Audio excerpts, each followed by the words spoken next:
I'm tired of the rhetoric and I'm here to educate the masses. Ugin's Labyrinth is straight up just a busted magic card, and not enough of you care about this. I'm not here to create some type of widespread panic. I will note that.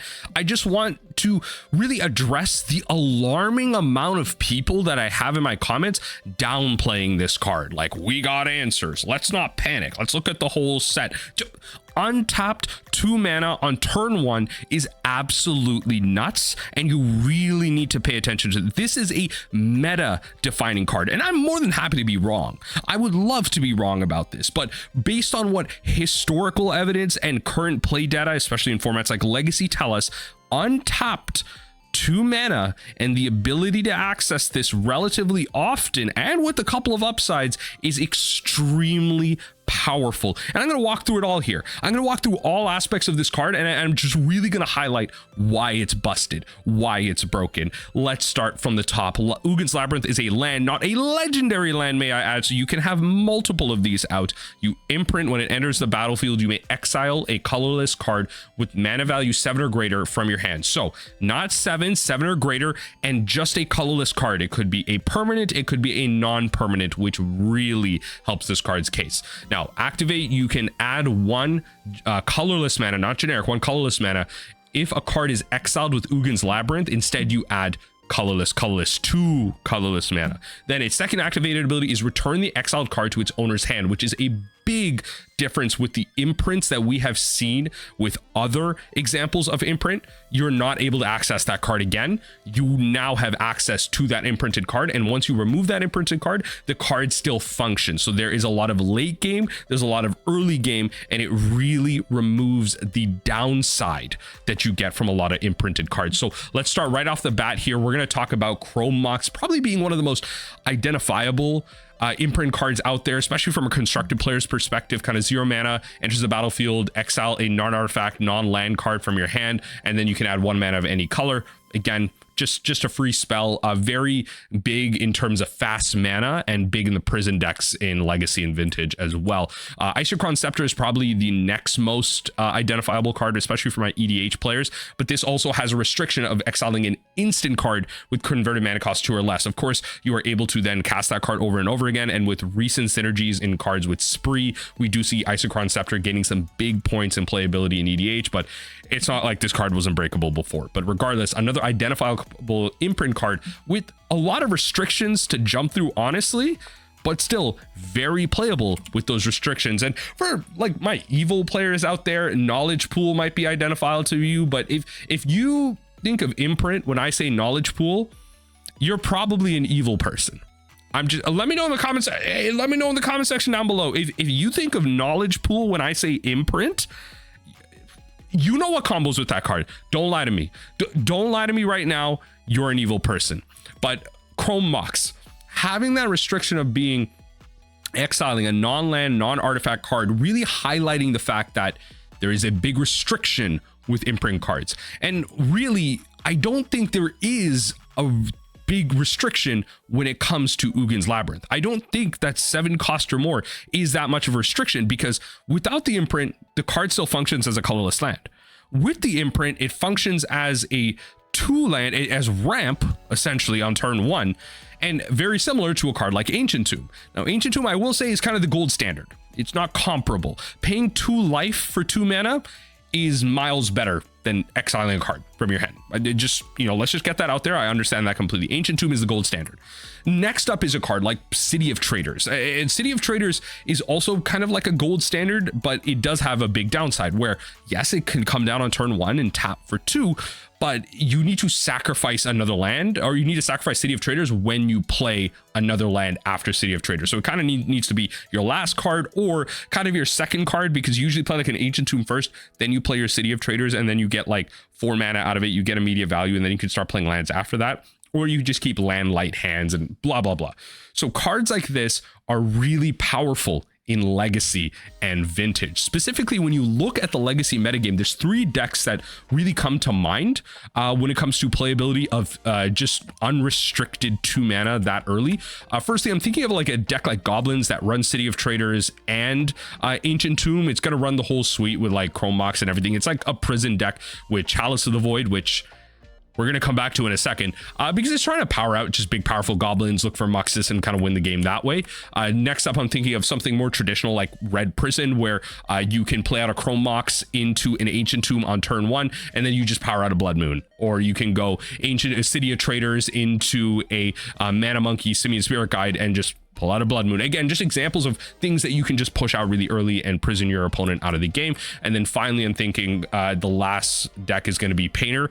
So that's a combo deck. That's going to be a deck that wants to get out on the ground running pretty quick. It doesn't really run like Moxes and stuff, but it's running City of Traders because it wants fast mana. City of Traders allows you to play out your combo pieces really early. Grindstone only costs 1, Painter only costs 2. So again, just having access to this quick mana just allows you to just win the game kind of on the spot, especially if you have 2 Ancient Tombs out along with like a Mox being able to tap for mana. That's essentially the win right there. That's all the mana you need. So having fast mana in decks like this is really powerful. So it's a build around. This isn't a busted card in the sense of it's going to be in every deck.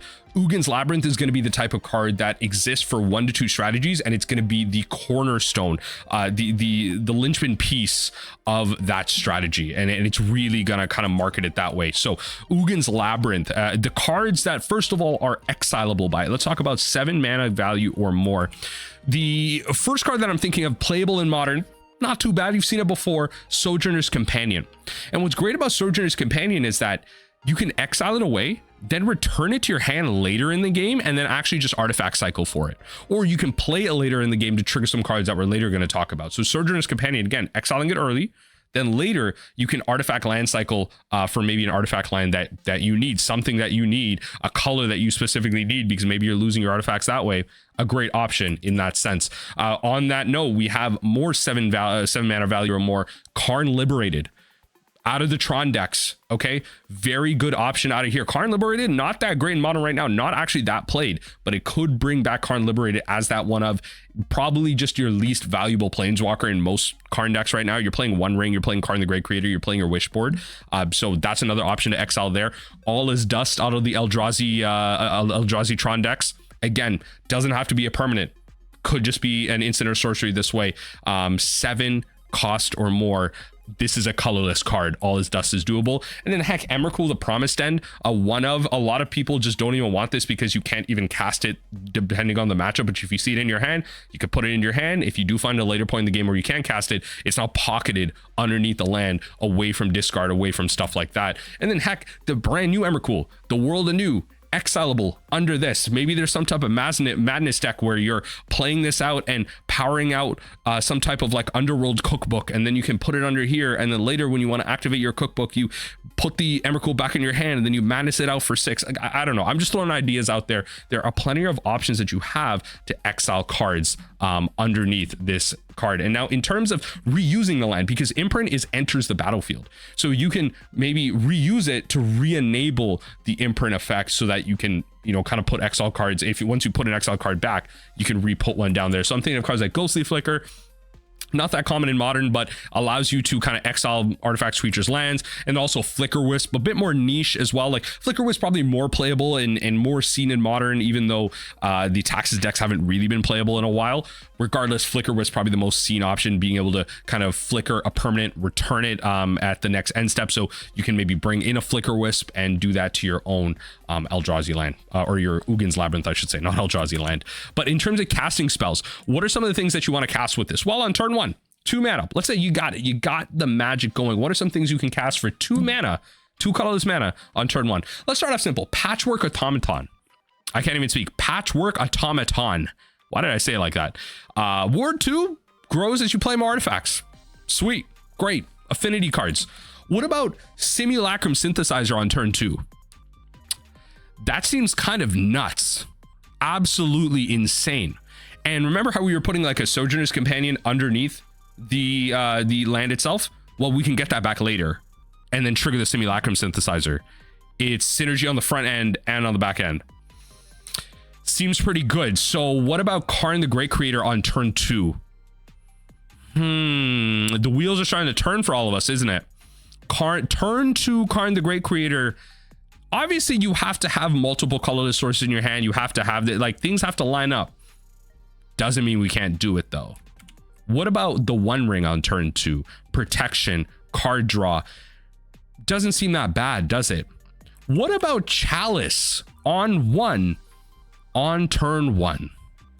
That has not been a thing in Modern for so long. Ever since we saw the loss of Simian Spirit Guide, we have not seen Chalice on 1 in so long. Unless your opponent has a Gemstone Caverns out and they were able to get that out, you know, while you're on the play. Chalice of the Void on 1 on turn 1 has not been a possibility in Modern for the longest time. And this is my biggest fear. This is my biggest fear. We're about to lose the 1-drops. All right. And maybe people are happy because you get to, you know, you get to answer the Thought Seizes, the Dragon's Rage Channelers. Heck, this also answers the not dead after alls against the Griefs. But what are people going to be more mad about? Fast ramp and Chalice on 1 or Grief? I think the answer is still Grief. Maybe that's a personal perspective, but Chalice on 1 on turn 1 is kind of insane. But that's kind of where the discussion is going to end around Ugin's Labyrinth. I hope I've kind of nailed home the point that this deck is going to be, or this card is absolutely insane. We should be paying attention to it. We should be brewing around it, and it's definitely going to be bringing about a lot of archetypes. And as we see more spoilers for Modern Horizons, I can't imagine why there won't be great targets for this. I can imagine that there's going to be cards spoiled later on that are going to have additional effects when you exile them. Right? Maybe when a card is in exile, it's going to have other effects. So that way, when you exile it with the Ugin's Labyrinth, then you're going to get additional effects. Like there could be synergies like this. We're going to see a big colorless push, a big devoid mechanic potential push, a big Eldrazi push in general from Modern Horizons. And that's going to be a big boon for a card like this. Pay attention to this card. Let me know what you think about the Modern Horizons 3 spoilers. Sound off in the comments. Let me know what other cards you think are busted. I'd love to just panic with y'all, even though I said I'm not trying to create panic, but let's panic together.